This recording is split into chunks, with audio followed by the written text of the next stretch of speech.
Hello दोस्तों, स्वागत है आपका एक नए वीडियो के अंदर।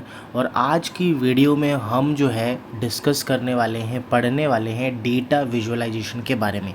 ये जो है ऑफ कोर्स पार्ट 1 होने वाला है वीडियो का, जिसमें हम इंट्रोडक्शन टू डेटा विजुअलाइजेशन और बहुत सारे जो बेसिक कंसेप्ट्स हैं जो कि डेटा विजुअलाइजेशन सब्जेक्ट के अंदर ज़रूरी है, उसके बारे में हम जो है पढ़ने वाले हैं।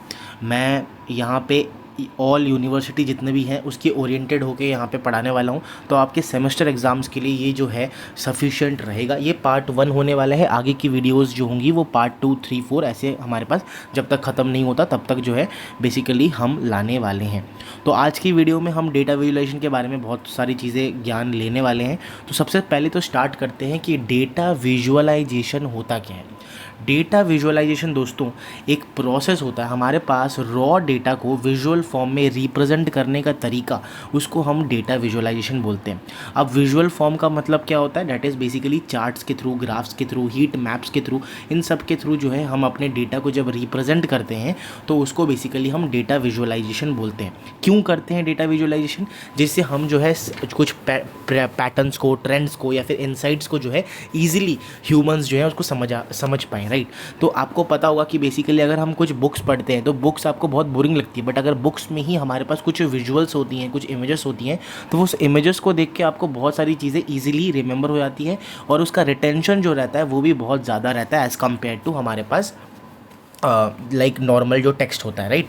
सो इसका जो अगर आप कह सकते हो कि एक प्रिमिटिव लेवल व्यू जो होता है किसका, डेटा विजुअलाइजेशन का, वो एक यहाँ पे डायग्राम के थ्रू यहाँ पे रिप्रेजेंट करा गया है।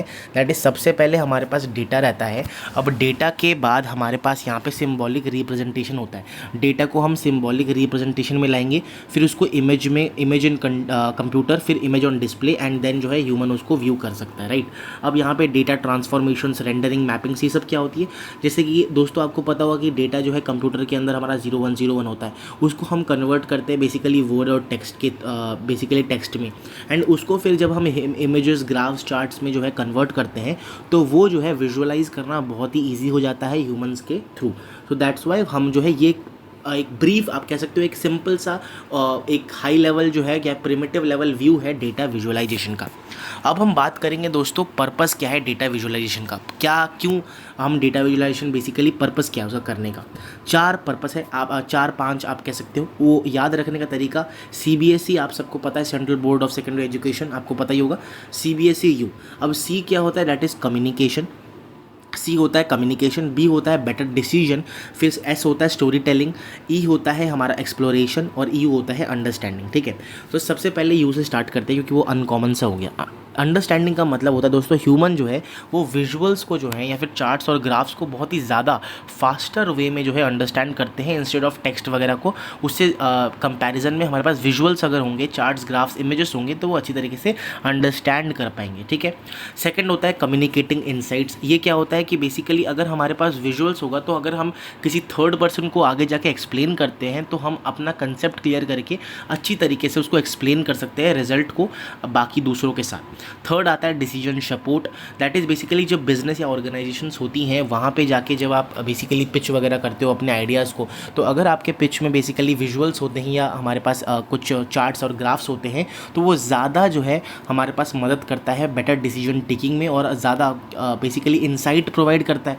उस इंसाइट में आप क्या डिसीजन ले रहे हो वो ज़्यादा मैटर कर जाता है। Fourth point is exploration. That is basically ये अलाउ करता है डेटा सेट को पैटर्न फाइंड आउट करना, हिडन रिलेशनशिप्स फाइंड आउट करना। तो उसमें जो है बेसिकली डेटा विजुअलाइजेशन इमेजेस के थ्रू हम ये पैटर्न या हिडन जो ट्रेंड्स है वो फाइंड आउट कर सकते हैं। And fifth point is story telling. Data visualisation जो है वो एक स्टोरी की तरह होता है। That is basically raw data हमें नहीं बता सकता, बट अगर हम ग्राफ को, चार्ट्स को देखेंगे तो हमें एंटायर डेटा सेट के बारे में अच्छी तरीके से इन्फॉर्मेशन जो है वो पता चल सकती है, right. Next we have benefits of data visualisation. तो बेसिकली 5, हालांकि बहुत सारे बेनिफिट्स हैं, बट अगर मैं क्रिस्प करके 5 बेनिफिट्स आपको बताऊं, सबसे पहला आता है faster interpretation. That is basically मैंने जैसे कि आपको बताया कि जो विजुअल्स होते हैं ना वो ईजियर टू इंटरप्रेट होते हैं एज़ कम्पेयर टू टेक्स्ट या फिर कोई एक टेबल्स वगैरह हो गया है ना, स्प्रेडशीट्स हो गया। Second is error detection. अगर मेरे को कोई एरर निकालना है अपने डेटा के अंदर या फिर आउटलायर मिसिंग वैल्यूज़ निकालनी है तो उसके लिए भी डेटा विजुअलाइजेशन बहुत ही ज़्यादा इंपॉर्टेंट रोल प्ले करता है, जहाँ पे हम जो है एरर को डिटेक्ट कर सकते हैं। Third is better retention. अब जैसे मैंने आपको बताया था कि बेसिकली अगर हमें कोई चीज़ टेक्स्ट में हम पढ़ते हैं, हो सकता है वो एक हफ्ते बाद भूल जाए, बट अगर हमें कुछ इमेजेस देखा होगा, कुछ विजुअल देखा होगा, तो वो ज़्यादा टाइम तक जो है वो रिमेंबर रहता है। Fourth point is trend analysis. That is basically हमारे पास अगर हमें किसी भी बिज़नेस में या फिर डेटा में ग्रोथ या फिर सडन स्पाइक आ गया या फिर सडन जो है डिक्लाइन आ गया या फिर मान सकते हो कि कम हो गया, घटौती हो गई, डिके हो गया, है ना, वो सब जो है पैटर्न फाइंड आउट करने के लिए हमारे पास विजुअलाइजेशन बहुत ही ज़्यादा जो है उम्दा साबित होता है। Fifth is collaboration. अब क्योंकि गाइस दोस्तों हमें पता है कि डेटा जो है वो ज़्यादातर इंजीनियर्स जो हैं, टेक्निकल डेटा एनालिसिस होते हैं, डेटा एनालिस्ट होते हैं, बिजनेस एनालिस्ट, इन सबको बेसिकली ठीक है उनको पता होता है कि डेटा किसके बारे में है या क्या टेक्निकलिटीज़ हैं उस डेटा की। बट मान लो कोई नॉन टेक्निकल पर्सन है बट उसको भी अपने डेटा के बारे में समझना है कि मेरे डेटा में या फिर मेरे बिजनेस में क्या चल रहा है, उसके डेटा में क्या चल रहा है, तो इन दैट केस ऑल्सो जो है non technical person also understand that particular data quickly using the visuals और द चार्ट्स और ग्राफ्स, है ना। नेक्स्ट आता है डेटा विजुअलाइजेशन का डेटा साइंस में क्या इंपॉर्टेंस है। मैं 4 इंपॉर्टेंस आपको बता रहा हूँ। कोई भी आप एल्गोरिदम बिल्ड करते हो, है ना, मैं थर्ड पॉइंट पहले एक्सप्लेन कर रहा हूँ। कोई भी एल्गोरिदम आप बिल्ड करते हो दोस्तों, वहाँ पे आप जब बेसिकली हमारे पास परफॉर्मेंस मैट्रिक्स होता है, जैसे अगर आप KNN लगा रहे हो तो उसमें एक्यूरेसी, प्रिसीजन या रिकॉल, ये सब वैल्यूज़ जब आप देखते हो तो वो ग्राफ्स के थ्रू हम रिप्रेजेंट करते हैं देखने के लिए कि कहाँ पे कैसे जो है रिजल्ट्स आए हैं। तो model building that is algorithm जब हम लगाते हैं वहाँ पे बहुत ज़्यादा जो है मेजर रोल प्ले करता है। फिर EDA मशीन लर्निंग में हम बेसिकली करते हैं, that is exploratory data analysis. That is basically data के कैरेक्टरिस्टिक्स को हम देखते हैं, उसको प्री प्रोसेस करते हैं, क्लीनिंग करते हैं, मिसिंग वैल्यूज़ को रिमूव करते हैं, आउटलायर्स को रिमूव करते हैं, डेटा ट्रांसफॉर्म करते हैं, डेटा रिडक्शन करते हैं, बेसिकली PCA वगैरह हम आगे पढ़ेंगे तो वो सब करते हैं। तो उसमें भी हमारा डेटा विजुअलाइजेशन बहुत ज़्यादा मेन रोल प्ले करता है। फीचर इंजीनियरिंग, कौन से वेरिएबल्स, कौन से फीचर्स, एट्रीब्यूट्स जो है वो इंपॉर्टेंट है हमारे डेटा के अंदर, वो पता लगाने के लिए दोस्तों हमारे पास यहाँ पे डेटा विजुअलाइजेशन डेटा साइंस में काम में आता है। एंड देन कौन सा जो है मॉडल के इनसाइट्स क्या दे रहा है वो सब अगर रिप्रेजेंट करना है तो फाइनल प्रेजेंटेशन में हमारा डेटा साइंस के अंदर डेटा विजुअलाइजेशन बहुत बड़ा रोल प्ले करता है। एंड अगर आप बात करें एप्लीकेशंस ऑफ डेटा विजुअलाइजेशन की, बिजनेस मार्केटिंग में ऑफकोर्स आपको अगर सेगमेंटेशन और फॉरकास्टिंग अगर देखना है, सेल्स वगैरह को मैनेज करना है तो डेटा विजुअलाइजेशन बहुत ही ज़्यादा इंपॉर्टेंट कंसेप्ट होता है।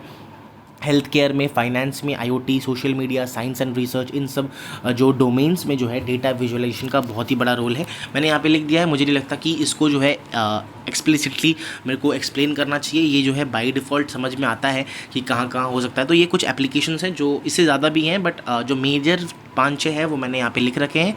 You can go through this, right. Then आता है कि relationship between visualisation and other fields. ये क्या होता है दोस्तों, अगर मैं बात करूँ हमारे पास डेटा विजुअलाइजेशन अदर फील्ड्स में कैसा उसका रोल प्ले करता है। आपको पता है कि स्टैटिस्टिक्स के अंदर जब हमने मैथ्स में स्टैटिस्टिक्स पढ़ा था, दैट इज सैम्पलिंग थ्योरी पढ़ा था, उसमें हमने देखा था कि बहुत सारे डिस्ट्रीब्यूशंस होते हैं। Z टेस्ट डिस्ट्रीब्यूशन होता है, काई स्क्वायर डिस्ट्रीब्यूशन होता है, देन F टेस्ट लगाते हैं हम, T टेस्ट लगाते हैं, स्टूडेंट T टेस्ट लगाते हैं ना। तो वो सारे जो टेस्ट्स होते हैं हमारे पास, दैट इज सैम्पलिंग थ्योरी में हमने टेस्ट देखा था, तो हाइपोथेसिस टेस्टिंग किया था। उसमें जो डिस्ट्रीब्यूशंस है उसको समझाने के लिए या उसको रिप्रेजेंट करने के लिए हम डेटा विजुअलाइजेशन बेसिकली यूज़ करते हैं कंसेप्ट, या फिर मीन, मीडियन, ये सब जो है बेसिकली जो हमारा स्टैटिस्टिकल मेजर है उसको जो है रिप्रेजेंट करने के लिए हमारे पास डेटा विजुअलाइजेशन काम में आता है।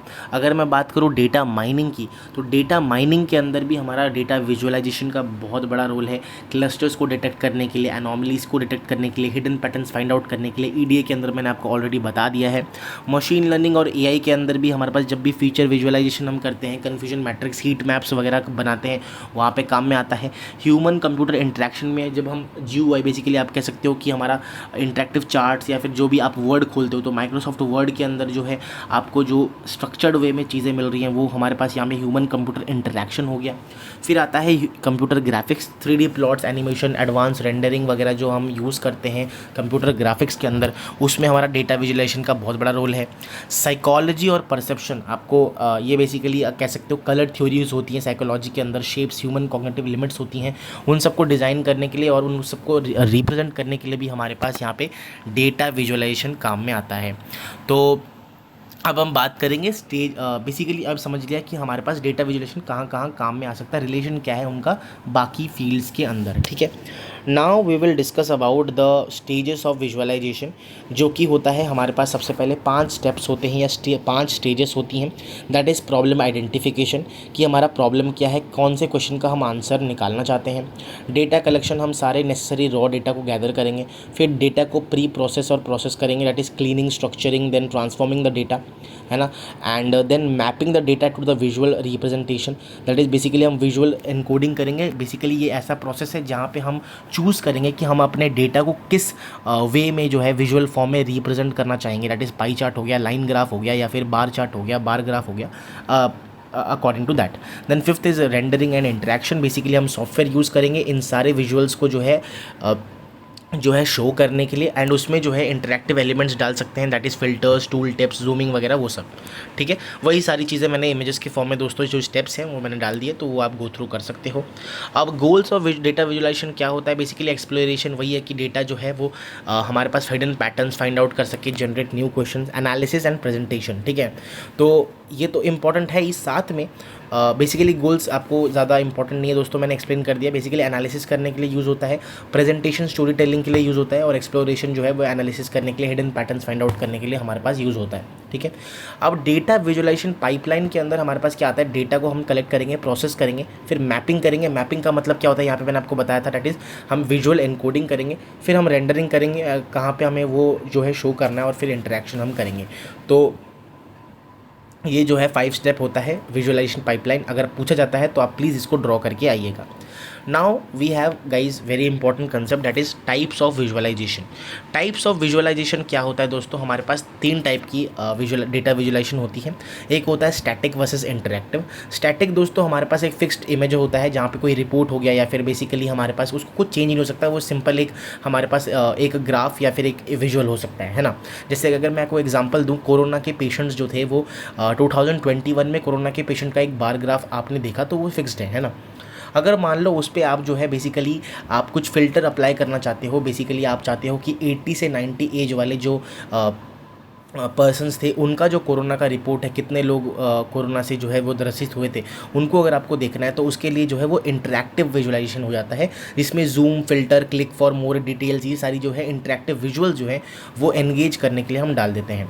2D 3D ये भी हमारा डेटा विजुअलाइजेशन होता है। बेसिकली 2D के अंदर हमारे पास एक्स एंड वाई प्लेन्स होती हैं, वहाँ पे 2D में हम जो है अपने डेटा को विजुअलाइज करते हैं, और 3D के अंदर हम जो है 3 डायमेंशन बेसिकली जेड एक्सिस भी एक ऐड ऑन हो जाता है, एंड उसमें जो है हम अपने डेटा को जो है वो क्या करते हैं, विजुअलाइज करने की कोशिश करते हैं। स्पेसिफिकली ये जो 3D हमारे पास विजुअलाइजेशन है वो फिजिकल स्पेसेस या फिर कॉम्प्लेक्स मैथमेटिकल फंक्शंस के लिए ज़्यादातर यूज़ होता है। Third is real time visualisation, जो कि बेसिकली हमारे पास ऑटोमेटिकली अपडेट हो जाता है वो चार्ट या वो जो विजुअल है, जब भी नया डेटा हमारे पास अपने डेटा सेट के अंदर आता है, जैसे लाइक अ लाइव स्टॉक टिकर और डैशबोर्ड मॉनिटरिंग वेबसाइट ट्रैफिक, है ना। एक ऐसा डैशबोर्ड जो कि वेबसाइट ट्रैफिक को मॉनिटर कर रहा है, तो जैसे जैसे ट्रैफिक बढ़ेगा उस हिसाब से आपका ग्राफ जो है या फिर आपका जो बेसिकली चार्ट है या विजुअल फॉर्म है वो भी चेंज होता रहेगा, right. Now we have a very important concept again, that is called scatter plot. Scatter plot दोस्तों क्या होता है, this is a type of chart, that uses dots to represent the values for 2 different numerical values, है ना। दोस्तों scatter plot जो है वो हमारे पास क्या यूज़ होता है, बेसिकली इसका प्राइमरी पर्पस जो होता है वो 2 या फिर 2 से ज़्यादा वेरिएबल्स के बीच के कोरिलेशन और रिलेशनशिप को दर्शाने के लिए कोशिश करता है। अगर मैं 2D स्कैटर प्लॉट की बात करूँ तो उसमें हमारे पास एक्स एक्सिस रहता है, दैट इज़ हॉरिजॉन्टल, और वाई एक्सिस रहता है जो कि वर्टिकल रहता है। और ये जो है एक्स हमारा इंडिपेंडेंट वेरिएबल होता है, वाई जो है डिपेंडेंट वेरिएबल होता है। और ऑप्शनल अगर आप 3D में जाते हो स्कैटर प्लॉट में, तो हमारा जेड एक्सिस आ जाता है जो कि थर्ड वेरिएबल को रिप्रेजेंट करता है। इसमें प्राइमरी जो हमारा फोकस रहता है या फिर जो उसका पर्पस रहता है दोस्तों, वो क्या होता है कि हम जो है स्कैटर प्लॉट के थ्रू डेटा के कोरिलेशन के बीच में कोरिलेशन और उसके बीच में रिलेशनशिप को फाइंड आउट करने की कोशिश करते हैं। अगर दोस्तों मान लो कि x और y हमारे पास दो वेरिएबल हैं, अगर एक वेरिएबल की वैल्यू बढ़ाने पे दूसरी वेरिएबल की वैल्यू जो है वो बढ़ रही है तो उसको हम पॉजिटिव कोरिलेशन बोलेंगे। अगर मान लो एक वेरिएबल का वैल्यू बढ़ाने पे दूसरे वेरिएबल की वैल्यू कम हो रही है तो उसको हम नेगेटिव कोरिलेशन बोलेंगे। अगर मान लो ऐसा कुछ बेसिकली हमारे पास significant relationship between the variables नहीं है, इसका मतलब एक बढ़ाने से दूसरा घट रहा है या फिर दूसरा घटने से बढ़ रहा है, एक ही बात बोल दी मैंने, बेसिकली एक बढ़ाने पे दूसरा घट रहा है या फिर एक घटने पे दूसरा बढ़ रहा है, तो उस केस में हमारे पास कोरिलेशन नहीं होता है। और स्कैटर प्लॉट का एप्लीकेशंस आप देख सकते हो, रिग्रेशन एनालिसिस, जब हम लीनियर रिग्रेशन वगैरह में आप स्कैटर प्लॉट जो है प्लॉट कर सकते हो। क्लस्टरिंग एल्गोरिदम्स जो है वो भी स्कैटर प्लॉट का इस्तेमाल करती है। एनॉमली डिटेक्शन में भी हमारा यहाँ पे स्कैटर प्लॉट का इस्तेमाल होता है। अब जो है दोस्तों हम पढ़ने वाले हैं एक और concept that is called pseudo code convention.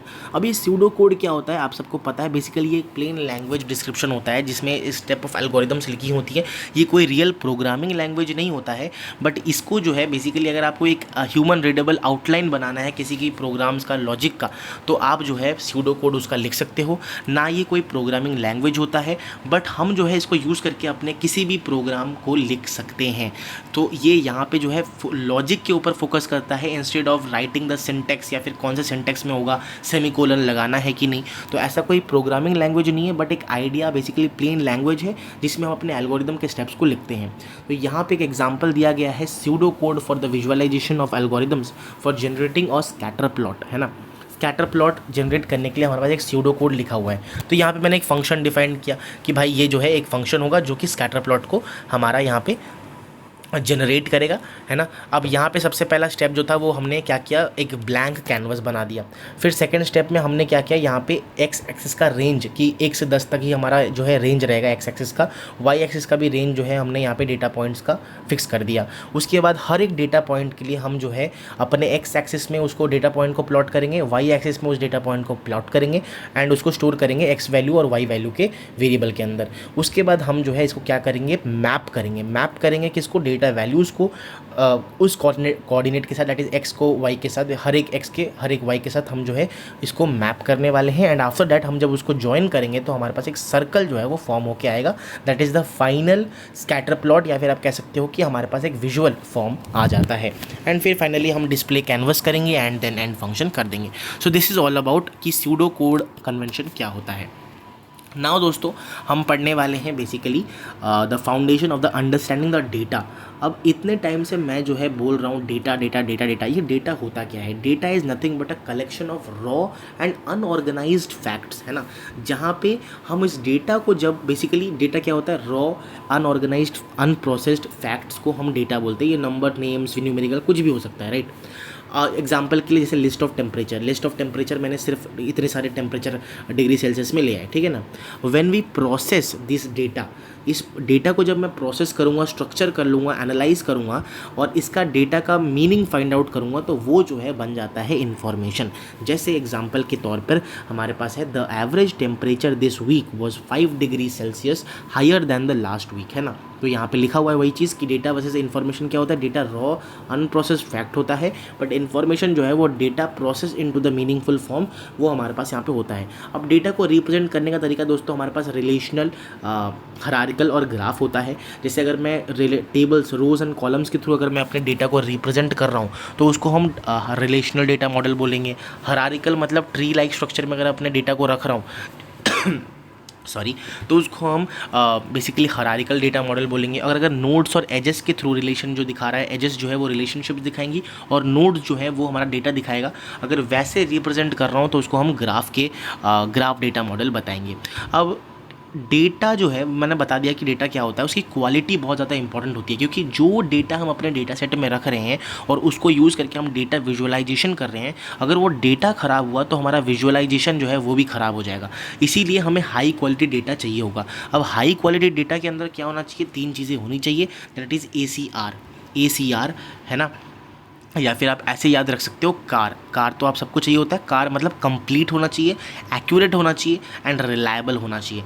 Accurate का मतलब होता है डेटा जो है वो रियल ऑब्जेक्ट या रियल वर्ल्ड ऑब्जेक्ट एंटिटी के साथ जो है रिफ्लेक्ट करना चाहिए।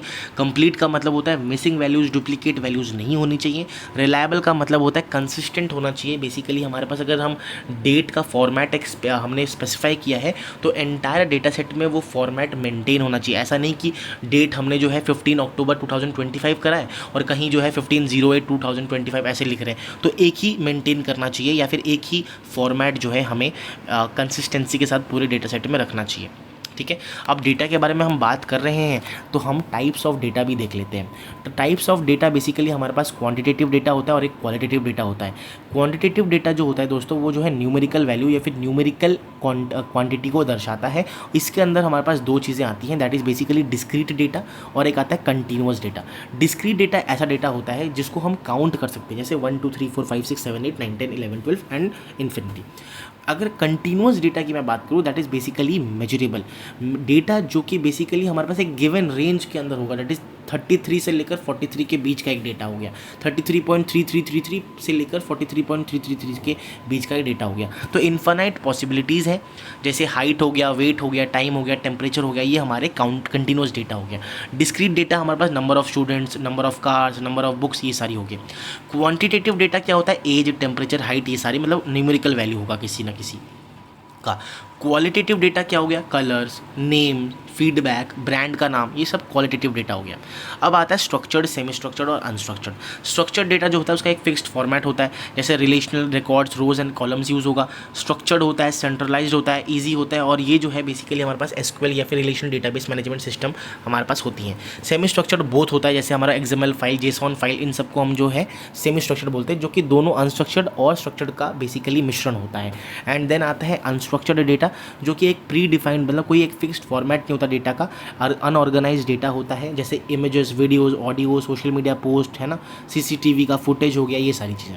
नॉमिनल डेटा हमारे पास, जो कि नॉमिनल डेटा क्या होता है और ऑर्डिनल डेटा क्या होता है, वेरी इंपॉर्टेंट। नॉमिनल डेटा दोस्तों ऐसा डेटा होता है जिसका कोई ऑर्डर फिक्स नहीं होता, ठीक है। जैसे मान लो जेंडर मेल और फीमेल है, कोई ऑर्डर नहीं है। कंट्रीज़ इंडिया, पाकिस्तान, अफगानिस्तान, है ना, वेस्ट बंगाल कंट्री नहीं है, स्टेट है, बट बांग्लादेश हो गया, है ना, जापान हो गया, ये सारे कंट्रीज़ हैं, तो उसमें कोई ऑर्डर नहीं है।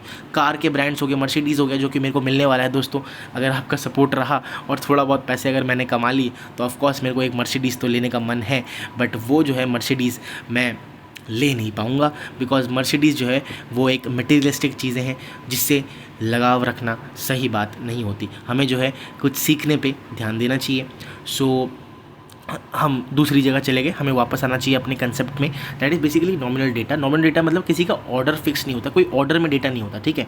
ऑर्डिनल डेटा नाम से पता चल रहा है, इसका मतलब ऑर्डर होगा कुछ ना कुछ, है ना, कैटेगरी होगा जिसका बेसिकली ऑर्डर में होगा, हमारा मीनिंगफुल ऑर्डर होगा, दैट एजुकेशनल लेवल हो गया, सर्वे के रेटिंग्स हो गए, 1 2 3 4 5 रेटिंग हो गया, है ना, रैंकिंग हो गया, ये सारी जो है ऑर्डिनल डेटा होता है।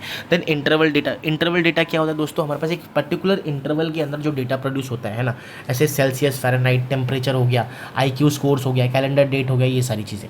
फिर आता है रेशियो डेट। ये क्या होता है दोस्तों, जैसे रेशियो डेट मतलब हमारे पास एक numerical data, equal interval and true zero, highest level of measurement हमारे पास इधर होता है, जैसे weight, height, age, salary, distance, ये सारी चीज़ें, ठीक है। अब दोस्तों आता है एक नया concept, that is basically structure with in between records. Structure with in and between records दोस्तों दो टाइप की हमारे पास ये होती हैं। सबसे पहला आता है इंट्रा रिकॉर्ड स्ट्रक्चर। ये क्या होता है दोस्तों, ये बेसिकली हमारा internal organisation of a single record को दर्शाता है। बेसिकली हमारे एक रिकॉर्ड के अंदर मल्टीपल फील्ड्स एंड एट्रीब्यूट्स हो सकती हैं, डेटा टाइप, और उसका एक डिफाइंड डेटा टाइप होगा, राइट। सो बेसिकली उसी को हम यहाँ पे क्या बोलते हैं, इंट्रा रिकॉर्ड स्ट्रक्चर बोलते हैं। जैसे अगर आप देखोगे कस्टमर आईडी, यहाँ पे एक डेटा सेट गिवन है, customer ID, name, age, city, तो यहाँ पे एक जो रो है ना, सिंगल रो, इसको हम बेसिकली इंटर बोल देते हैं, क्योंकि यहाँ पे इंट्रा बोल देते हैं, इंट्रा रिकॉर्ड स्ट्रक्चर, क्योंकि ये एक इंटरनल स्ट्रक्चर को दिखा रहा है। अब इंट्रा रिकॉर्ड स्ट्रक्चर जो है वो डेटा कंसिस्टेंसी को दर्शाता है और बेसिकली इंश्योर करता है, बिकॉज जो जितने भी फील्ड्स हैं वो एक डिफाइंड डेटा टाइप है, उसका टाइप है और मीनिंग है उसका, है ना। सो बेसिकली हमारे पास इतना जो है ये बेसिकली इंट्रा रिकॉर्ड स्ट्रक्चर होता है। अगर मैं बात करूँ इंटर रिकॉर्ड स्ट्रक्चर की, तो ये एक ऐसा स्ट्रक्चर है जो कि रिलेशनशिप शो करता है between multiple records. Multiple records एक रो हो गया, मल्टीपल रिकॉर्ड्स को जब है उनके बीच का जो रिलेशन है वो अगर हमें दर्शाना है या फिर रिप्रेजेंट करना है तो बेसिकली हम इंटर रिकॉर्ड स्ट्रक्चर का इस्तेमाल करते हैं। ये जो है रिलेशनशिप बिटवीन मल्टीपल रिकॉर्ड्स बताता है, और ये मल्टीपल रिकॉर्ड्स सेम टेबल का भी हो सकता है या फिर मल्टीपल अक्रॉस मल्टीपल टेबल्स भी हो सकता है। इसके 3 टाइप्स हैं। अगर मैं रिलेशनल या फिर की लिंक्स की बात करूं तो आपको पता है रिलेशनल डेटाबेस के अंदर प्राइमरी की और फॉरेन की होता है। तो ये जो है फॉरेन की जो है वो प्राइमरी की को लिंक करता है बिटवीन टेबल्स, है ना। अब प्राइमरी की क्या होता है, यूनिक आइडेंटिफायर होता है किसी भी रिकॉर्ड या टेबल के अंदर। फॉरेन की क्या होता है, हमारे पास एक फील्ड होता है दूसरे टेबल में जो कि प्राइमरी की होता है दूसरी टेबल में, है ना। जैसे मान लो कि हमारे पास यहाँ पे कस्टमर आईडी कस्टमर टेबल है और एक ऑर्डर टेबल है। ऑर्डर टेबल जो है अगर वो कस्टमर टेबल में प्रेजेंट है और तो ऑर्डर टेबल जो है वो फॉरेन की हो जाएगा, बिकॉज ऑर्डर टेबल जो है वो अपने टेबल में तो फॉरेन की है और दूसरे के टेबल में जो है वो हमारा फॉरेन की हो जाएगा। जैसे यहाँ पे एग्जांपल दिया हुआ है, customer ID in orders table is a foreign key, it links each order to a specific customer.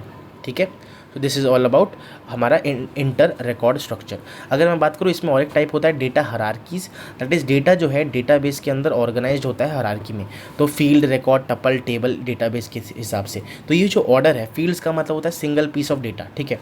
फिर रिकॉर्ड जो होता है वो कलेक्शन ऑफ द फील्ड्स होता है, मतलब बहुत सारे सिंगल पीस ऑफ डेटा को जब मिला देंगे तो रिकॉर्ड बन जाएगा, रो बन जाएगा एक, ठीक है। उसके बाद आता है हमारे पास यहाँ पे टेबल्स। अब टेबल्स जो है वो कलेक्शन ऑफ सिमिलर रिकॉर्ड्स, जैसे एग्जांपल कस्टमर टेबल हो गया, है ना। फिर आता है database, collection of multiple tables. Multiple tables को जब करेंगे तो डेटाबेस बन जाता है। तो वैसे ही फील्ड से रिकॉर्ड्स, रिकॉर्ड से टेबल, टेबल से डेटाबेस, इसको पूरा हायरार्की बनाना, उस हायरार्की को हम यहाँ पे डेटा हायरार्की बोलते हैं। ये भी जो है रिलेशनशिप को दर्शाता है जो कि इंटर रिकॉर्ड हायरार्की स्ट्रक्चर में आता है। Third is graphs and networks. जो रिकॉर्ड्स हैं वो हमारा नोड्स के थ्रू रिप्रेजेंट किए जाते हैं, उसमें एजेस और लिंक्स होती हैं, वो सब आपको पता है। वो एजेस और लिंक्स जो है वो डेटा के रिलेशनशिप को दर्शाती है, राइट। जैसे useful for social network, recommendation system and knowledge graphs, ठीक है। Next we have data processing या फिर data preprocessing. Data preprocessing क्या होता है दोस्तों, हमारे पास जो अनस्ट्रक्चर्ड डेटा आता है ना, क्योंकि हमारे पास रियल वर्ल्ड का जो डेटा होता है वो ऑफन मेसी होता है, इनकम्प्लीट होता है, इनकन्सिस्टेंट होता है, दैट इज़ अनस्ट्रक्चर्ड होता है। अब प्री प्रोसेसिंग इसका बहुत ज़्यादा इंपॉर्टेंट रोल प्ले करता है, क्योंकि हमें जो है उस डेटा को क्लीन करना पड़ता है, मिसिंग वैल्यूज़, डुप्लीकेट वैल्यूज़ को हटाना पड़ता है, तब जाके जो है हम जो है यहाँ से कुछ वैल्यूएबल जो है इनसाइट्स निकाल सकते हैं। तो इसके जो स्टेप्स हैं डेटा प्री प्रोसेसिंग के, that is data cleaning. Data cleaning में हम सबसे पहले मिसिंग वैल्यूज़ को रिमूव करते हैं, that is basically remove the record जो कि बार बार नहीं है वहाँ से, उसको रिमूव कर दो। फिर डुप्लीकेट, अगर कोई वैल्यू जो है, रिकॉर्ड जो है वो हमारे पास बार बार जो है रिपीट हो रहा है, डुप्लीकेट आ जा रहा है, उसको रिमूव करना होता है।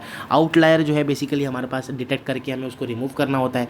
आउटलायर डिटेक्शन बेसिकली टेक्निक्स होती हैं हमारे पास। आउटलायर क्या होता है बेसिकली दोस्तों, अगर मेजॉरिटी ऑफ द डेटा जो है वो कॉन्सेंट्रेटेड है एक जगह, और एक जो है डेटा जो है वो कहीं और एक अपने डिस्ट्रीब्यूशन को छोड़ के दूसरी जगह बेसिकली प्लॉट हुआ है, तो उसको हम आउटलायर बोलते हैं, जो कि जो है हमने इनसाइट्स को बहुत ही ज़्यादा डिस्टर्ब कर देता है और डेटा विजुलाइजेशन सही से नहीं हो पाता। फिर नॉइज़ रिडक्शन, बेसिकली नॉइज़ का मतलब होता है इनएक्यूरेट मीनिंगलेस डेटा, इसको रिमूव करना। तो ये सारी चीज़ें डेटा क्लीनिंग के अंदर आती है। फिर आता है डेटा ट्रांसफॉर्मेशन। इसमें हम दोस्तों क्या करते हैं, एनकोडिंग टेक्निक्स लगाते हैं। वन हॉट एनकोडिंग हो गया, नॉर्मलाइजेशन करते हैं, स्टैंडर्डाइजेशन करते हैं। नॉर्मलाइजेशन मतलब मिन मैक्स नॉर्मलाइजेशन। इसमें क्या करते हैं दोस्तों, हम अपने डेटा को ना वो ज़ीरो से वन के बीच में या फिर स्केल में ले आते हैं। जैसे दोस्तों हमारे पास फॉर्मूला होता है X dash X mean upon में X max minus X mean. इसमें क्या होता है, जैसे मान लो कि हमारे पास कोई भी डेटा गिवन है, उसमें मिनिमम वैल्यू हम फाइंड आउट करते हैं अपने डेटा सेट के अंदर और मैक्सिमम वैल्यू फाइंड आउट करते हैं। अब हर एक डेटा पॉइंट को हम बेसिकली इस फॉर्मूला से पुट करते हैं, मिनिमम अपॉन में मैक्सिमम माइनस मिनिमम, जो भी आता है वो 0 के और 1 के बीच का एक वैल्यू आएगा।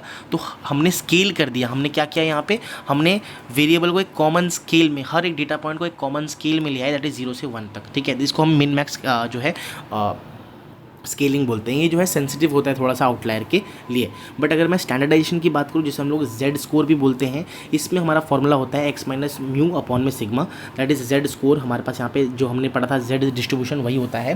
बेसिकली यहाँ पे हम क्या करते हैं, अपने डेटा सेट का जो है मीन निकालते हैं, ठीक है, एंड स्टैंडर्ड डिवीजन निकालते हैं, और उसको जो है हम पुट कर देते हैं दोस्तों अपने फॉर्मूला के अंदर हर एक डेटा पॉइंट के लिए, और जो है अपना नया वैल्यू जो है वो निकाल देते हैं। ये भी जो है हमारा एक जो है डेटा ट्रांसफॉर्मेशन टेक्निक होता है, जो कि एक ही वैल्यू में एक ही नॉर्मलाइज वैल्यू जो है, स्टैंडर्डाइज वैल्यू जो है वो दे देता है, और ये लेस सेंसिटिव होता है दोस्तों आउटलायर्स के लिए, ठीक है, as compare to min max, ठीक है।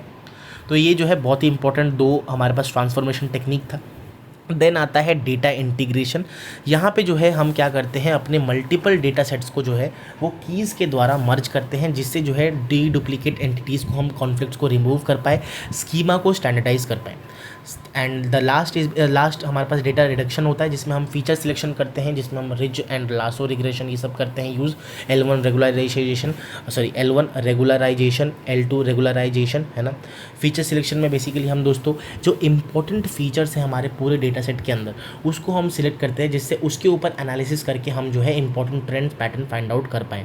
फिर आता है डायमेंशनलिटी रिडक्शन, जिसमें हम PCA principal component analysis using the singular value decomposition हम अप्लाई कर पाए, जिससे हम अपने फीचर्स को, एट्रीब्यूट्स को कम कर पाए।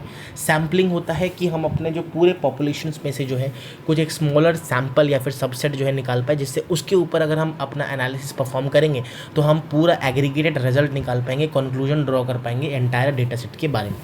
अब डायमेंशनलिटी रिडक्शन क्या होता है? डायमेंशनलिटी रिडक्शन का मतलब होता है दोस्तों, हम जो है जो नंबर ऑफ़ वेरिएबल्स फीचर्स हैं उसको हम रिमूव कर पाएँ, जिससे जो है अपना डेटा सेट जो एनालिसिस का पार्ट है वो ईजी हो पाए, और जो अनइम्पॉर्टेंट या फिर आप कह सकते हो कि जो मीनिंगलेस फीचर्स हैं या फिर जो ज़्यादा इंपॉर्टेंट फीचर्स नहीं है उसको हम रिमूव कर पाएँ। उसके लिए दोस्तों हम यूज़ करते हैं बेसिकली बहुत ही ज़्यादा इंपॉर्टेंट एक मेथड, जिसका नाम है प्रिंसिपल कंपोनेंट एनालिसिस। यहाँ पे बेसिकली हम क्या करते हैं, हम एक 2D स्कैटर प्लॉट जो है वो बेसिकली क्या करते हैं, हम जो है अपने डेटा सेट के फीचर्स को ना प्रिंसिपल कंपोनेंट्स में ब्रेक करते हैं, ठीक है। अब प्रिंसिपल कंपोनेंट कैसे ब्रेक होता है, बेसिकली हम सिंगुलर वैल्यू डिकम्पोजिशन करते हैं, हम हर एक डेटा सेट का आइगन वैल्यू निकालते हैं, और उन आइगन वैल्यूज़ के कॉरेस्पॉन्डिंग जो आइगन वेक्टर्स होते हैं, वो आइगन वेक्टर्स जो है, हर एक आइगन वेक्टर जो है वो एक प्रिंसिपल कंपोनेंट होता है। अब हर एक आइगन वैल्यू जो वेक्टर होता है उसका जब हम प्रिंसिपल कंपोनेंट देखेंगे, तो जो जिसकी आइगन वैल्यू सबसे ज़्यादा होगी वो बेसिकली हमारे पास सबसे ज़्यादा इंपॉर्टेंट हमारा फीचर होता है, और जिसकी आइगन वैल्यू बहुत कम होती है वो ज़्यादा इंपॉर्टेंट फीचर नहीं होता। सिंपल सी बात है। Singular value decomposition, eigen value कैसे निकालते हैं, आइगन वेक्टर कैसे निकालते हैं, वो आपको जानने की ज़रूरत नहीं है। अभी मैंने यहाँ पे लिख दिया है कि बेसिकली प्रिंसिपल कंपोनेंट का मतलब होता है हम सिंगुलर वैल्यू डिकम्पोजिशन के थ्रू प्रिंसिपल कंपोनेंट्स निकालते हैं। उस प्रिंसिपल कंपोनेंट्स में जो सबसे ज़्यादा इंपॉर्टेंट होता है उसको हम रखते हैं, और जिसका ज़्यादा वेरिएंस होता है उसको हम रखते हैं, जिसका नहीं होता उसको हम रिमूव करते हैं, और अपना स्कैटर प्लॉट जो है वो प्लॉट कर सकते हैं। सो दिस इज़ ऑल अबाउट हमारा बेसिकली PCA एनालिसिस, ठीक है। एंड ये जो है मैंने स्टेप्स सारे यहाँ पे एक विजुअल फॉर्मेट में डाल दिया है। Now we will discuss about what are data sets. Data set दोस्तों हमारे पास यहाँ पे कलेक्शन ऑफ रिलेटेड डेटा होता है, जहाँ पे जो डेटा होता है वो स्ट्रक्चर्ड मैनर में जो है वो ऑर्गेनाइज्ड होता है, राइट। सो टेबल में सिंगल रिकॉर्ड हो सकता है या फिर मल्टीपल रिकॉर्ड्स हो सकते हैं। तो बेसिकली स्ट्रक्चर्ड वे में जब हम कलेक्शन ऑफ रिलेटेड डेटा जो है वो डिज़ाइन किया गया हो, ऑर्गेनाइज किया गया हो, तो उसको हम डेटा सेट्स बोलते हैं। अब डेटा सेट हमारे पास 4-5 टाइप के हो सकते हैं। ट्रांजैक्शनल डेटा जो कि परचेसेस, डेली परचेसेस, इन सब का डेटा का जो हमारे पास रिलेटेड डेटा है उसको स्टोर करता है। फिर आता है temporal data, basically stock prices का जो है रियल टाइम डेटा या फिर ओवर अ ईयर जो है बेकार होता है, तो इसलिए 1 एवरी आवर जो डेटा हमारे पास रिलेटेड टेम्परेरी डेटा जो है रखता है वो वाला हो गया डेटा सेट। देन आता है स्पेशल डेटा, ये जो है ज्योग्राफिकल या फिर लॉन्गिट्यूड लैटिट्यूड मैप्स का जो डेटा होता है वो सब रखता है, तो वो स्पेशल डेटा हो गया। टेक्स्ट एंड मल्टीमीडिया डेटा, जहाँ पे डॉक्यूमेंट, इमेजेस, ऑडियो, इन सब का डेटा जो है वो सेव होता है या फिर स्टोर किया जाता है, उसको हम टेक्स्ट एंड मल्टीमीडिया डेटा बोल देते हैं। देन दोस्तों we have sources of data. अब डेटा का सोर्स आपको पता ही होगा कि डेटा बेसिस हो गया, API एप्लीकेशन प्रोग्रामिंग इंटरफेसेस, जहाँ पे हमारे पास डेटा को वेब से हम फेच करते हैं, सेंसर्स, IoT डिवाइसेस वगैरह से हम डेटा ला सकते हैं, लॉग्स, सर्वर लॉग्स या फिर जो बेसिकली लॉग फाइल्स होती है वहाँ से हम डेटा फेच कर सकते हैं। अब ये जो है एग्जाम्पल है या फिर एक कह सकते हो कि पॉइंट्स है जो कि कहाँ कहाँ आपको जो है free open source data set आपको मिल सकता है, जो कि अच्छा ट्रस्टवर्दी डेटा सेट प्लेटफॉर्म है। कैगल हो गया, यूसीआई मशीन लर्निंग रेपोजिटरी, जहाँ पे आपको क्लासिक जो है डेटा सेट्स यहाँ पे मिल जाएंगी। ठीक है, तो वहाँ से आप डेटा सेट जो है लेके डेटा विजुअलाइजेशन कर सकते हो, जो कि पब्लिकली अवेलेबल है, ओपन सोर्स है, फ्री ऑफ कॉस्ट। ठीक है। देन दोस्तों we have concept of scalars and vectors. दोस्तों ये जो कंसेप्ट है मैं आगे आपको समझाने वाला हूँ इसी वीडियो में ही, तो चिंता की बात नहीं है, ये जो है सिंपलर वे में मैं आगे आपको समझाऊंगा जब हम क्वेश्चंस करेंगे। ठीक है। और ये वाला जो एक्सप्रेसिवनेस और जो एक्सप्रेसिवनेस और इफेक्टिवनेस ऑफ द विजुअलाइजेशन है वो भी हम आगे पढ़ने वाले हैं। ठीक है। एंड विजुअल वेरिएबल्स, अच्छा एक काम करते हैं, हम पहले वही पढ़ लेते हैं, राइट, वो पढ़ लेते हैं, वो ज़्यादा बेहतर रहेगा। एक सेकेंड, मैं सबसे पहले यहाँ पे जाऊँगा स्केलर्स एंड वेक्टर्स के बीच में। दोस्तों what are scalars and vectors in the data, ठीक है, वो समझते हैं। स्केलर्स जो होता है ना दोस्तों, एक सिंगल न्यूमेरिकल वैल्यू को रिप्रेजेंट करता है, एक सिंगल डेटा पॉइंट को जो है वो रिप्रेजेंट करता है। ठीक है ना, सिंगल डेटा पॉइंट को या सिंगल न्यूमेरिकल वैल्यू को रिप्रेजेंट करता है कौन? स्केलर। ठीक है। एग्जाम्पल जैसे मान low temperature 30 degree Celsius, population 1 crore, है ना, ये जो भी बेसिकली हमारे पास जो एक न्यूमेरिकल वैल्यू होगा, सिंगल डेटा पॉइंट होगा, उसको हम क्या बोलते हैं? स्केलर्स बोलते हैं। वेक्टर्स क्या होता है? Vectors represent a collection of data point और मल्टीपल एट्रीब्यूट, है ना, represent a collection of data points और multiple attribute for a single entity. Example जैसे स्टूडेंट डेटा हमारे पास वेक्टर है, उसके अंदर नेम, एज, ग्रेड, मार्क्स, है ना, तो ये सारे मल्टीपल एट्रीब्यूट का जो कलेक्शन ऑफ डेटा पॉइंट्स है उसको हम वेक्टर बोल देते हैं। एक फीचर के अंदर बेसिकली डेटा पॉइंट्स, समझ में आ रहा होगा आपको, वो हमारे पास यहाँ पे होता है। ठीक है।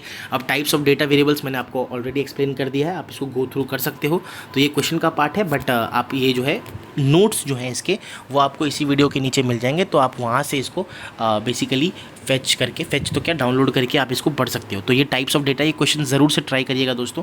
अब हम आगे जो है बढ़ेंगे और हम समझेंगे कि एक कंसेप्ट और है, that is expressiveness and effectiveness of data visualisation. Example के साथ समझते हैं दोस्तों। एक्सप्रेसिवनेस क्या होता है?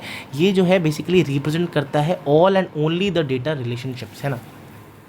एक्सप्रेसिवनेस जो है वो हमारे पास डेटा को represent basically display all the necessary data variables without distortion, है ना। ये जो है करेक्टनेस ऑफ द रिप्रेजेंटेशन को बताता है। करेक्टनेस ऑफ द रिप्रेजेंटेशन का मतलब होता है, जैसे अगर मान लो कि हम example a line chart for temperature over time is expressive because it is accurately show trends, है ना। अगर मान लो कि मेरे को टेम्परेचर ओवर टाइम का एक डेटा जो है उसको विजुअलाइज करवाना है, विजुअल फॉर्म में जो है बेसिकली रिप्रेजेंट करना है, तो मैं लाइन चार्ट यूज़ करूँगा, क्योंकि वो जो है कंटिन्यूस डेटा जो है यहाँ पे हमें दिखाएगा और एक्चुअल ट्रेंड हमें दिखाएगा। बट उसकी जगह मान लो हम पाई चार्ट यूज़ कर ले तो वो तो सही नहीं है ना, वो correctness of the data representation data correctness जो है करेक्टली जो है वो डेटा को रिप्रेजेंट या विजुअलाइज नहीं करवा पाएगा। Second is effectiveness. इफेक्टिवनेस क्या होता है? विजुअलाइजेशन इज इफेक्टिव अगर वो ईजी टू अंडरस्टैंड है और एक्यूरेट है और इंटरप्रेट हम ईजिली कर सकते हैं। दैट इज़ बेसिकली हमारे पास जैसे पाई चार्ट है, pie chart is effective for showing the percentages but while the bar chart is better for the comparison, है ना। अगर मान लो मैं कंपैरिजन को यूज़ कर रहा हूँ, पाई मतलब कंपैरिजन बेस्ड जो है डेटा बेसिकली डेटा सेट है, कंपैरिजन करना चाहता हूँ और मैं पाई चार्ट से करवा रहा हूँ, तो वो जो है अच्छा जो है इंटरप्रेट हम नहीं कर पाएंगे, वो इफेक्टिव नहीं है ज़्यादा। ठीक है। बट अगर मैं पाई चार्ट को परसेंटेज शो करने के लिए पाई चार्ट यूज़ कर रहा हूँ तो वो अच्छी तरीके से इंटरप्रेट हो पाएगा और विजुअलाइज हो पाएगा। तो ये बहुत ही ज़्यादा इंपॉर्टेंट है कि हम कौन सा डेटा का विजुअल या फिर विजुअल फॉर्म जो है कौन सा इनकोडिंग हम कर रहे हैं, जिससे जो है हम अपने डेटा को सही से समझ पाएँ और विजुअलाइज कर पाएँ, राइट। तो ये बहुत ज़्यादा इंपॉर्टेंट हमारे पास दोस्तों होता है। अब आता है हमारे पास विजुअल वेरिएबल्स, हमारे पास क्या क्या होती हैं। विजुअल वेरिएबल्स दोस्तों हमारे प्रॉपर्टीज़ होती हैं जो कि डेटा को जब हम रिप्रेजेंट करते हैं या फिर डेटा को जब हम प्लॉट करते हैं विजुअल फॉर्म में तो हमारे पास काम में आती है। तो ये 4 टाइप के हमारा विजुअल वेरिएबल होता है, that is position, size, colour and shape. Position क्या होता है? एक्स एंड वाई एक्सिस में जो डेटा पॉइंट्स हम जहाँ प्लेस कर रहे हैं, जिस पोजीशन में प्लेस कर रहे हैं उसको हम पोजीशन बोलते हैं। साइज़ क्या होता है? साइज़ बेसिकली हमारे पास अगर मान लो कि ज़्यादा अगर क्वांटिटी ज़्यादा है किसी डेटा का तो उसको हम जो है एक ग्रुप ऑफ डेटा का क्वांटिटी ज़्यादा है तो उसको हम बड़े शेप से दिखाएंगे। अगर मान लो कम है तो उसको कम शेप्स छोटे साइज़ से दिखाएंगे। कलर कलर जो होता है बेसिकली हमारे पास अलग अलग ग्रेडियंट जो ज़्यादा इंपॉर्टेंट है या फिर इंटेंसिटी ज़्यादा है, हीट मैप्स आपको पता होगा, हीट मैप्स जो है तो होता है, उसको रिप्रेजेंट करने के लिए हम अलग अलग ग्रेडियंट्स कलर्स का यूज़ करते हैं। शेप बेसिकली हम कैटेगरीज को डिस्टिंग्विश करने के लिए अलग अलग जो है डिफरेंट डिफरेंट शेप्स हम यूज़ करते हैं। जैसे पोजीशन के लिए मैंने यहाँ पे सारे पॉइंट्स को प्लॉट किया है हाइट और वेट का, तो यहाँ पे आप देख सकते हो अलग अलग डेटा वैल्यूज़ का प्लेसमेंट को दिखाता है पोजीशन। साइज़ क्या होता है, क्वांटिटी, अलग अलग क्वांटिटी, कम क्वांटिटी होगा तो छोटा, बड़ा ज़्यादा क्वांटिटी है तो बड़ा साइज़ हो जाएगा। कलर के लिए आप देख सकते हो हीट मैप, जैसे अलग अलग इंटेंसिटी से जो है मैंने अलग अलग डेटा को रिप्रेजेंट किया है। शेप इज़ बेसिकली कैटेगराइज करने के लिए डायग्राम, जैसे triangle for male, circle for female, ऐसा टाइप्स हमारे पास अगर हमें करना है तो। अब यहीं पे हीट मैप था। हीट मैप बेसिकली क्या होता है, heat map grid based visualisation होता है जहाँ पे वैल्यूज़ जो है वो कलर इंटेंसिटी के थ्रू जो है वो हमारा रिप्रेजेंट होता है। अगर मान लो वैल्यू जो है ज़्यादा इंपॉर्टेंट है या फिर ज़्यादा डेंस है वो आउटपुट, तो वो जो है हमारे पास डीपर कलर का होगा। अगर मान लो ज़्यादा इंपॉर्टेंट नहीं है या फिर ज़्यादा बेसिकली हमारे पास यहाँ पे डेंस नहीं है, तो वो जो है कलर इंटेंसिटी उसकी लाइट होगी, वो हल्का दिखेगा। एप्लीकेशंस हमारे पास हीट मैप का बेसिकली कोरिलेशन मैट्रिक्स में यूज़ होता है। आप बनाते हो कोरिलेशन मैट्रिक्स में, तो वहाँ पे हीट मैप का इस्तेमाल आता है। वेबसाइट एनालिटिक्स, जो यूज़र क्लिक करता है पैटर्न को, कि बेसिकली हमारे पास ज़्यादा, अगर मान लो यूज़र जो है वो एक ही वीडियो पे ज़्यादा क्लिक कर रहा है तो उस जगह का जो अगर विजुअल है वो ज़्यादा डीपर होगा। अगर मान लो ज़्यादा क्लिक, एक बटन है जो कि ज़्यादा क्लिक नहीं होता, यूज़र जो है वो ज़्यादा क्लिक नहीं करती, तो उसका जो है बेसिकली हमारा जो हीट मैप है वो लाइटर वर्जन में होगा। Genomic data, gene expression levels में हमारे पास यहाँ पे हीट मैप का इस्तेमाल होता है। So this is all about, हमारे पास यहाँ पे 3 जो हमने कंसेप्ट सीखी, that is visual variables, that is basically हमारे पास हमने सीखा what are scalars and vectors in the data, and expressiveness and effectiveness of the data of visualisation. ठीक है, अब जो है हम आगे के कंसेप्ट एक बार देख लेते हैं। दैट इज़ बेसिकली हम देखेंगे कॉमन विजुअलाइजेशन टूल्स। यहाँ पे दोस्तों अगर मैं पाइथन या फिर आर प्रोग्रामिंग की बात करूँ तो जो मशीन लर्निंग में हम यूज़ करते हैं, मैटप्लॉटलिब, सीबॉर्न, ggplot2, ये सारे जो हैं बेसिकली लाइब्रेरीज या फिर आप कह सकते हो कि टूल्स हैं जो कि डेटा विजुअलाइजेशन में काम आता है। कोड बेस्ड है ना। बट अगर आप GUI, graphical user interface based अगर आप देखोगे तो ड्रैग एंड ड्रॉप वाला, तो उसमें टैब्ल्यू और पावर BI है जो कि बेसिकली आप उसको ड्रैग करके विजुअलाइज कर सकते हो ग्राफ्स और चार्ट्स को। ठीक है, तो वो ज़्यादा ईजियर वर्जन होता है एज़ कम्पेयर टू हमारा code base of course. Then आता है दोस्तों exploratory data analysis. What is EDA? EDA is basically दोस्तों exploring, summarising and visualising the data set to understand their structure, pattern and relationship and issues before building the models, है ना। EDA क्यों चाहिए होता है? बेसिकली दोस्तों EDA क्या होता है कि हम अपने डेटा को थोड़ा एक्सप्लोर करते हैं, समराइज करते हैं अपने डेटा को, जिससे हम अपने डेटा सेट को विजुअलाइज कर सकें और आगे चल के हम उनके पैटर्न्स, ट्रेंड्स और रिलेशनशिप को फाइंड आउट कर सकें, अंडरस्टैंड कर पाएँ। EDA ज़रूरी क्यों होता है? डेटा क्वालिटी के लिए, एरर डिटेक्शन के लिए, अंडरस्टैंडिंग बेसिकली हमारे पास central tendency, spread of the data जानने के लिए, फिर पैटर्न डिस्कवरी, हमारे पास correlations between the data, relationship between the data, ये सब हमारे पास पैटर्न डिस्कवरी के लिए चाहिए होता है। फिर हमारे पास आता है हाइपोथेसिस जनरेशन, कि हमारा डीपर एनालिसिस, हमारे पास अलग अलग जो हाइपोथेसिस टेस्टिंग टेस्ट होते हैं, chi-square टेस्ट, Z टेस्ट, ये सारी चीज़ें वो वहाँ पे भी हमारे पास यहाँ पे सैम्पलिंग थ्योरी में, सैम्पलिंग टेक्निक में हमारे पास EDA यूज़ होता है। मॉडल गाइडेंस की बेसिकली हमारा डेटा सेट के हिसाब से हम कौन सा मशीन लर्निंग एल्गोरिदम या फिर कोई भी एल्गोरिदम यूज़ करें जिससे हम अच्छा इनसाइट जो है वो निकाल पाएँ। देन EDA के स्टेप्स हमारे पास यहाँ पे बेसिक डेटा अंडरस्टैंडिंग, कि यहाँ पे सबसे पहले आप डेटा को समझो, डेटा टाइप्स क्या हैं, डेटा स्ट्रक्चर क्या है और डेटा के रोज़ एंड कॉलम्स क्या बता रही हैं। यूनिवेरिएट एनालिसिस करते हैं, बेसिकली हम यहाँ पे कैटेगोरिकल डेटा, न्यूमेरिकल डेटा, इन सबको जो है बेसिकली हम अलग से ये कर देते हैं। एंड बाईवेरिएट एनालिसिस करते हैं कि बेसिकली हम यहाँ पे कैटेगोरिकल डेटा और इसको कहाँ कहाँ प्लॉट कर सकते हैं, स्कैटर प्लॉट कहाँ यूज़ करना है, बॉक्स प्लॉट कहाँ यूज़ करना है, हीट मैप कहाँ यूज़ करना है, मिसिंग वैल्यूज़ को, आउटलायर्स को हैंडल करते हैं, रिमूव करते हैं, और ये सारी चीज़ें होती हैं। अब यहाँ पे स्कैटर प्लॉट की मैंने आपको बात करी थी ना, तो वो मैं आपको यहाँ पे एक बहुत ही इंपॉर्टेंट चीज़ समझाने वाला हूँ।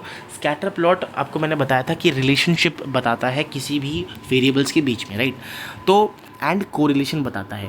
तो अगर मान लो आप देख सकते हो यहाँ पे कि डेटा अगर बढ़ रहा है ना, डेटा के 2 वेरिएबल्स हैं, ये ना 2 वेरिएबल्स हैं, तो एक बढ़ रहा है तो दूसरा भी बढ़ रहा है, तो इसलिए हम इसको पॉजिटिव कोरिलेशन बोलते हैं। ठीक है, यहाँ पे आप देखोगे एक अगर घट रहा है तो दूसरा भी घट रहा है, तो उसको हम नेगेटिव कोरिलेशन बोलेंगे। एंड अगर मान लो कि कुछ पता ही नहीं चल रहा है, एक बढ़ रहा है, दूसरा घट रहा है, दूसरा घट रहा है तो तीसरा बढ़ रहा है ना, तो उसमें जो है नो कोरिलेशन हमें, हाँ, तो जैसे कि मैं बता रहा था आपको, जैसे कि दोस्तों आप देख सकते हो कि एक अगर बढ़ रहा है दूसरा भी बढ़ रहा है, तो ये स्ट्रॉन्ग पॉजिटिव कोरिलेशन है। अगर मैं बात करूँ कि यहाँ पे वीक है, क्योंकि यहाँ पे देख सकते हो डेटा जो है वो दूर दूर है, और अगर मैं बात करूँ कि घट रहा है, पूरा सब कुछ घट रहा है, तो स्ट्रॉन्ग नेगेटिव कोरिलेशन है, और क्योंकि दूर दूर है तो यहाँ पे नेगेटिव वीक हो जाएगा, फिर मॉडरेटिव, और यहाँ पे नो कोरिलेशन। अगर दोस्तों 3D स्कैटर प्लॉट होता है तो आप देख सकते हो यहाँ पे 3D स्कैटर प्लॉट कुछ इस तरीके से दिखता है, जहाँ पे अगर हम PCA परफॉर्म करेंगे तो हम अपना प्रिंसिपल कंपोनेंट निकाल सकते हैं, और इसमें से जो 3 कलर्स हैं उसमें से कोई भी एक कलर निकल जाएगा, जिससे हम जो है विजुअलाइज कर सकें और इनसाइट्स को फाइंड आउट कर सकें डायमेंशनैलिटी को रिड्यूस करने के बाद, है ना। हमने यहाँ पे डायमेंशन रिड्यूस कर सकते हैं बेसिकली PCA यूज़ करके, क्योंकि यहाँ पे 3 है। अब यहाँ पे तो कुछ विजुअलाइज हो नहीं पा रहा, हाँ सुंदर लग रहा है, कलर्स हैं ब्लू रेड ग्रीन, अरे वाह वाह RGB भाई, है ना, बट कुछ विजुअलाइज करना थोड़ा सा टफ है। तो आप जो है बेसिकली इसका डायमेंशनलिटी रिडक्शन करके इसको 2D में कन्वर्ट करके आप जो है बेसिकली इनसाइट्स निकाल सकते हो, ठीक है। तो वही चीज़ मैंने आपको बताई स्कैटर प्लॉट क्या होता है। बाकी ये जो है डेटा विजुअलाइजेशन प्रोसेस एक्सप्लेन कर देता हूँ। प्रोसेस होता है हमारे पास डेटा, कैसे हम जो है अपने डेटा विजुअलाइज कर पाते हैं। सबसे पहला डेटा विजुअलाइजेशन प्रोसेस होता है डेटा का कलेक्शन, फिर data preprocessing, data analysis, choosing the visualisation technique, किस तरीके से हम डेटा को विजुअलाइज करेंगे, that is bar chart, pie chart, ये सारी चीज़ें होगी, लाइन चार्ट। फिर designing the visualisation, apply the design principles, colour schemas, ये सब हो गया, है ना। फिर आता है इम्प्लीमेंटिंग विजुअल टूल्स, जैसे टैबल्यू हो गया था, पावर BI, मैटप्लॉटलिब, जो भी। फिर interpreting the sharing the results, और एनालाइज करने के बाद, इनसाइट ड्रॉ करने के बाद आप जो है बेसिकली कम्युनिकेट करते हो अपने फाइंडिंग्स को इफेक्टिवली, उसको हम यहाँ पे बोलते हैं, राइट। अब दोस्तों यहाँ पे मैंने आपको ये एक्सप्लेन कर दिया था। अब आता है एक कंसेप्ट ऑफ डेटा माइनिंग। अब डेटा माइनिंग क्या होता है? डेटा माइनिंग एक ऐसा प्रोसेस है जहाँ पे हम मीनिंगफुल पैटर्न्स, ट्रेंड्स और रिलेशनशिप फाइंड आउट करते हैं लार्ज डेटा सेट से, स्टैटिस्टिकल, मैथमेटिकल और कंप्यूटेशनल टेक्निक को इस्तेमाल करके, ठीक है। डेटा माइनिंग के गोल क्या होता है? बेसिकली प्रेडिक्शन करना, डिस्क्रिप्शन बेसिकली पैटर्न और रिलेशनशिप को अंडरस्टैंड करना, क्लासिफिकेशन, क्लस्टरिंग, ये सब चीज़ें करना, algorithm basically machine learning basically हमारे पास यहाँ पे हो रहा है, और जिससे जो है हम कुछ पैटर्न फाइंड आउट कर सके यूजिंग द ML एल्गोरिदम्स, है ना। अब यहाँ पे आता है knowledge discovery in the databases. Knowledge discovery in databases, that is KDD, is the overall process of extracting the knowledge from the data। और डेटा माइनिंग जो है वो एक बेसिकली एक सिंगल स्टेप, या फिर आप कह सकते हो कि एक स्टेप है KDD प्रोसेस के अंदर। KDD के अंदर का एक स्टेप जो है वो डेटा माइनिंग होता है। अगर आप देखोगे डेटा सिलेक्शन, यहाँ पे अगर मैं फेजेस ऑफ KDD की बात करूँ, KDD is basically knowledge discovery in databases. Data selection पहले हम करते हैं, रिलेवेंट डेटा को हम मल्टीपल सोर्सेज में से एक्सट्रैक्ट करते हैं। फिर डेटा क्लीनिंग होता है, जहाँ पे हम मिसिंग वैल्यूज़ को, नॉइज़ को, ये सब को रिमूव करते हैं। फिर डेटा इंटीग्रेशन होता है, जहाँ पे हम कंबाइन करते हैं डेटा को मल्टीपल सोर्सेज से एक सिंगल डेटा सेट के अंदर। फिर डेटा ट्रांसफॉर्मेशन करते हैं, अपने डेटा को सूटेबल फॉर्मेट में जो है कन्वर्ट करते हैं, नॉर्मलाइजेशन, स्टैंडर्डाइजेशन, एनकोडिंग, ये सब करते हैं। फिर डेटा माइनिंग यूज़ करते हैं, दैट इज़ एल्गोरिदम्स अप्लाई करते हैं पैटर्न को एक्सट्रैक्ट करने के लिए, हिडन ट्रेंड्स को फाइंड आउट करने के लिए। फिर पैटर्न इवैल्यूएशन होता है, वैलिड, यूजफुल और अंडरस्टैंडेबल पैटर्न्स को हम आइडेंटिफाई करते हैं। फिर लास्ट में हम नॉलेज रिप्रेजेंटेशन करते हैं, प्रेजेंटेशन करते हैं, that is basically visual formats या फिर विजुअल रिपोर्ट्स हम जो है जनरेट करते हैं यूजिंग ग्राफ्स, डैशबोर्ड। तो यहाँ पे डेटा विजुअल का रोल आता है, ठीक है। वहाँ पे तो ऊपर जो था वो हमारा प्रोसेस हो गया, ठीक है, डेटा माइनिंग और ये सारी चीज़ें होगी। बट यहाँ पे विजुअल, जब आप बेसिकली यहाँ पे क्या करोगे, जब आप प्रेजेंट करोगे अपने पैटर्न्स को, अपने जो ट्रेंड्स हैं, तो आप डेटा विजुअलाइजेशन का इस्तेमाल करने वाले हो। तो यहाँ पे वही चीज़ लिखिए, types of data mining task, techniques जो हैं, क्लस्टरिंग मैंने आपको एक्सप्लेन कर दिया है। चैलेंजेस यही आता है कि लार्ज डेटा सेट के लिए थोड़ा सा मुश्किल हो जाता है इसको एनालाइज करना, इतना प्रोसेस करना। और एडवांटेजेस में बेटर डिसीजन मेकिंग हो जाता है, बहुत ज़्यादा अच्छा डिसीजन हम ले सकते हैं, बिजनेस के लिए बहुत ज़्यादा खासकर अच्छा होता है। और कॉस्ट जो है बेसिकली हमारे पास प्रोडक्शन कॉस्ट कम हो जाता है, ऑपरेशनल कॉस्ट कम हो जाता है, पैटर्न ट्रेंड को हम अंडरस्टैंड कर सकते हैं। डिसएडवांटेजेस यही है कि भाई स्किल्ड एक्सपर्ट चाहिए, जिसको भाई पूरा नॉलेज होगा ट्रांसफॉर्मेशन इन सब का, डेटा एनालिसिस का, उसको इसमें घुसना चाहिए, और जो है वो बेसिकली स्किल्ड हमारे पास जो है एक्सपर्ट्स चाहिए होते हैं, ठीक है। ये मैंने आपको एक्सप्लेन कर दिया है, स्केलर्स क्या होता है मैंने आपको बता दिया है। Then we have maybe, हाँ, यहाँ पे एक कंसेप्ट और है, that is characteristics of good standard data set. Basically दोस्तों अगर हम ये सारी चीज़ें जो है वो एक डेटा सेट के ऊपर कर रहे हैं, तो अगर मान लो कि हम चाहते हैं कि हमारा विजुअलाइजेशन अच्छा हो पाए, तो उसके लिए हमारा डेटा और साथ में डेटा सेट दोनों अच्छा होना चाहिए, राइट। तो डेटा सेट अच्छा होने के लिए इसमें ये 9 चीज़ें होनी चाहिए। मैं सारा बेसिकली डेप्थ में तो एक्सप्लेन नहीं कर रहा, बिकॉज ये वर्ड जो है वो काफ़ी है उसको एक्सप्लेन करने के लिए। दैट इज़ बेसिकली डेटा, हमारे पास डेटा सेट के अंदर डेटा एक्यूरेट होना चाहिए, है ना, एरर फ्री, और कोई इनकन्सिस्टेंसी नहीं होना चाहिए, टाइपोज नहीं होना चाहिए, इनकरेक्ट वैल्यूज़ नहीं होना चाहिए, मिसिंग वैल्यूज़ नहीं होना चाहिए, कंप्लीटनेस, सारे जो है डेटा के जो फील्ड्स हैं वो कंप्लीट होनी चाहिए, कंसिस्टेंसी, बेसिकली डेटा का जो है दोस्तों मैंने आपको बताया था कि फॉर्मेट, बेसिकली यहाँ पे आप देख सकते हो यूनिफॉर्म फॉर्मेट होना चाहिए। दैट इज़ अगर डेट जो है वो स्टोर्ड होना चाहिए DDMM और YYYY फॉर्मेट में, तो एंटायर डेटा सेट में ऐसा ही फॉर्मेट फॉलो होना चाहिए। टाइमलाइननेस, डेटा जो है वो करंट होना चाहिए, ऐसा नहीं कि भाई पुराना किसी सेम चीज़ का पुराना डेटा आप डाल रहे हो, उससे जो है विजुअलाइजेशन में इफेक्ट पड़ता है और रॉन्ग डिसीजन मेकिंग होती है। वैलिडिटी, डेटा जो है वो डिफाइंड रूल और फॉर्मेट में हमारे पास होना चाहिए, जैसे न्यूमेरिकल कॉलम जो है वो नंबर्स ही हमारे पास यहाँ पे स्टोर होना चाहिए, ऐसा नहीं कि न्यूमेरिकल वैल्यू में आपने स्ट्रिंग भर दिया है ना। देन वी हैव रिलायबिलिटी, जिसमें डेटा जो है वो ट्रस्ट वर्दी और ओपन सोर्स या फिर आप कह सकते हो क्रेडिबल सोर्सेज से आना चाहिए, जिससे हम एक्यूरेसी मेंटेन कर पाएँ। जैसे कैगल हो गया, या फिर हमारे पास यहाँ पे कैगल जैसी जो वेबसाइट्स है, क्यों हम उस पर ट्रस्ट कर पा रहे हैं, क्योंकि वो जो करेक्ट डेटा देता है, रिलायबल डेटा देता है, ट्रस्ट वर्दी बन जाते हैं वो, है ना। फिर ग्रैनुअलिटी, दैट इज़ बेसिकली दोस्तों डेली, बेसिकली डेटा जो है वो ऐसा भी ना हो कि भाई आप समराइज डेटा वहाँ पे ला रहे हो, क्योंकि समराइज डेटा जो है वो अच्छा ट्रेंड नहीं बता पाएगा। बट अगर डेली डेटा, जैसे यहाँ पे आप देख सकते हो, for example daily sales data is more useful for trend analysis than yearly data, है ना। फिर आता है एक्सेसिबिलिटी, डेटा जो है वो इजीली एक्सेसिबल होना चाहिए, अवेलेबल होना चाहिए ऑथराइज्ड यूजर्स को, जिससे अंडरस्टैंडेबल फॉर्मेट पे अवेलेबल होना चाहिए, जिससे वो अंडरस्टैंड कर पाए और उसको विजुअलाइज कर पाए, राइट। देन ये मैंने आपको एक्सप्लेन कर दिया है, पहली स्टेजेस मैंने एक्सप्लेन कर दिया है। ये सारे जो है दोस्तों क्वेश्चंस आप एक बार जब मैं नोट शेयर करूँगा तो प्लीज़ मेक श्योर आप जो है ये सारे क्वेश्चंस को एक बार अपने एंड से जो है लगा सकते हैं, जिससे आपको बहुत फ़ायदा मिलेगा। और लास्ट चीज़ जो कंसेप्ट है जो हमें सीखना है, that is basically unified framework for data visualisation. इसमें दोस्तों 4 लेयर्स होती हैं जो कि डेटा डिज़ाइन और इंटरेक्शन को जो है वो कंबाइन करता है। पहला लेयर आता है डेटा लेयर, जहाँ पे रॉ और प्रोसेस डेटा होता है। देन आता है विजुअल एनकोडिंग लेयर, जिसमें दोस्तों हम जो है विजुअल एलिमेंट जो मैंने आपको बताया था, position, colour, size and position, colour, size, ये जो सारी चीज़ें हैं वो जो है मैप करता है अपने विजुअल एलिमेंट्स में। फिर हम इंटरेक्शन लेयर डालते हैं, जिसमें हम दोस्तों इंटरेक्टिव डेटा विजुअलाइजेशन आपको बताया था कि जूम, फिल्टर वगैरह, होवर वगैरह जैसे ज़्यादा जो हमारे फीचर्स हैं वो हम ऐड कर पाए, जिससे डेटा जो है इजीली वो कर पाए। और इंटरप्रिटेशन लेयर, जिसमें दोस्तों हम क्या करते हैं, एनालिटिकल स्टोरी टेलिंग फ्रेमवर्क्स हम डाल देते हैं, जैसे ग्रामर ऑफ ग्राफिक्स, जिससे अच्छी तरीके से इंसाइट हम जो है इंटरप्रेट कर पाएँ, एनालिसिस जो है कर पाएँ, ठीक है। सो दैट्स ऑल, ये मैंने आपको बता दिया है क्या सारी चीज़ें हैं।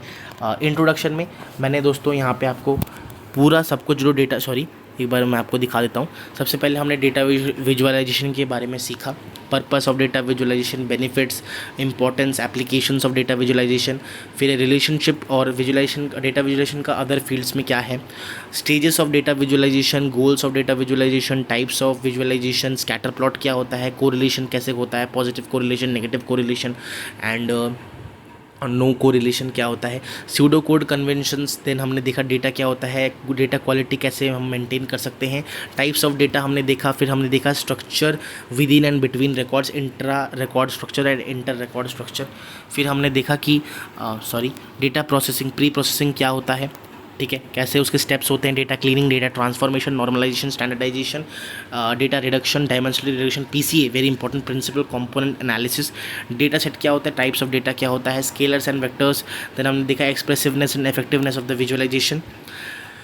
देन विजुअल वेरिएबल्स क्या होती है, position, size, colour, shape, position, size, colour, shape, है ना, ये बहुत ज़्यादा इंपॉर्टेंट है। PSCS आप याद रखो, बहुत ज़्यादा इंपॉर्टेंट है। कॉमन विजुअलाइजेशन टूल्स एंड फिर EDA क्या होता है वो मैंने आपको बताया। Data mining and KDD, knowledge discovery in databases, वो मैंने आपको बताया। टाइप्स ऑफ मैंने बता दिया आपको डेटा माइनिंग। और यहाँ पे कुछ क्वेश्चंस हैं जो कि आप ट्राई कर सकते हो दोस्तों। यहाँ पे मैंने जो बहुत एक्सपेक्टेड और इम्पोर्टेंट क्वेश्चंस है ना, उसका लिस्ट मैंने यहाँ पे असाइनमेंट के सेगमेंट में दे दिया। ये नोट्स जो है वो आपको इसी वीडियो के नीचे नोट्स पूरे आपको मिल जाएंगे, जिसमें ये क्वेश्चंस भी रहेगा, इसका आंसर भी आपको मिलेगा। तो आप एक क्वेश्चन खुद से लिखने की कोशिश करिए, समझने की कोशिश करिए, और आप फिर उसके बाद इसका आंसर देख सकते हो। तो यहाँ पे क्वेश्चन हमने कितने हैं टोटल 12 क्वेश्चंस जो है मैंने यहाँ पे ऐड करने की कोशिश करी है, जो कि आप यहाँ पे देख सकते हो और अपना नॉलेज बढ़ा सकते हो केडीटी की तरह, right. So yes, that's it about data visualisation basics. यहाँ पे हमने ट्राई किया है कि बहुत कम टाइम के अंदर एग्ज़ाम ओरिएंटेड होके, सेमेस्टर एग्ज़ाम्स ओरिएंटेड होके जितनी भी इंपॉर्टेंट कंसेप्ट्स है डेटा विजुअलाइजेशन इंट्रोडक्शन में, वो मैं कवर करा पाऊँ आपको। आगे की वीडियोस में हम अलग अलग और कंसेप्ट्स लाएंगे डेटा विजुअलाइजेशन का, तो उसकी कोई चिंता की बात नहीं है। ये हमारा पार्ट 1 वीडियो था। आगे जो भी प्लेलिस्ट है उसके अंदर आपको ये वीडियो मिल जाने वाला है। So this is all about today's video. मैं उम्मीद करता हूँ आपको आज की वीडियो से कुछ सीखने को मिला होगा, कुछ जानने को मिला होगा, कुछ नया जो है वो आपको ग्रोथ हुई होगी, एंड आपने जो सेमेस्टर एग्ज़ाम्स है उसके लिए आप प्रिपरेशन में बहुत ज़्यादा हेल्प हुई होगी। सो please make sure to check out the notes. I will upload this notes in the description below, and make sure कि आप अपने दोस्तों के साथ जो आपके साथ सेमेस्टर एग्ज़ाम्स के लिए रात के एक रात पहले जो है वो पढ़ रहे हैं, तो उसके लिए जो है ये नोट्स हैं, और साथ ही जो है आप इसके लिए प्रिपेयर कर सकते हो दोस्तों। मैं यही उम्मीद करूँगा आप जो है एक बेसिकली हम मेरा एक हेल्प कर दीजिए कि सब्सक्राइब कर दीजिए वीडियो को। जब आप सब्सक्राइब करोगे तो वीडियो को तो सब्सक्राइब कर नहीं सकते, चैनल को सब्सक्राइब करना पड़ेगा। तो चैनल को सब्सक्राइब कर दीजिए, अपने दोस्तों को भी बोलिए कि चैनल को सब्सक्राइब कर दें। इससे जो है ये छोटा सा चैनल जो है वो ग्रो कर सकता है। साथ ही साथ मैं आपको ये रिक्वेस्ट करूँगा कि प्लीज़ लाइक बटन जो है वो दबा दीजिए, जिससे जो है मेरे को पता चले कि हाँ आपका फ़ायदा हुआ या फिर नहीं हुआ। कोई भी फीडबैक है, कुछ भी आपको मेरे को बेसिकली बताना है, तो मेक श्योर कि आप उसको नीचे कमेंट बॉक्स में या फिर टेलीग्राम चैनल में आप उसको डाल दीजिए, जिससे मैं जो है देख के बेसिकली आपका रिप्लाई दे पाऊँ।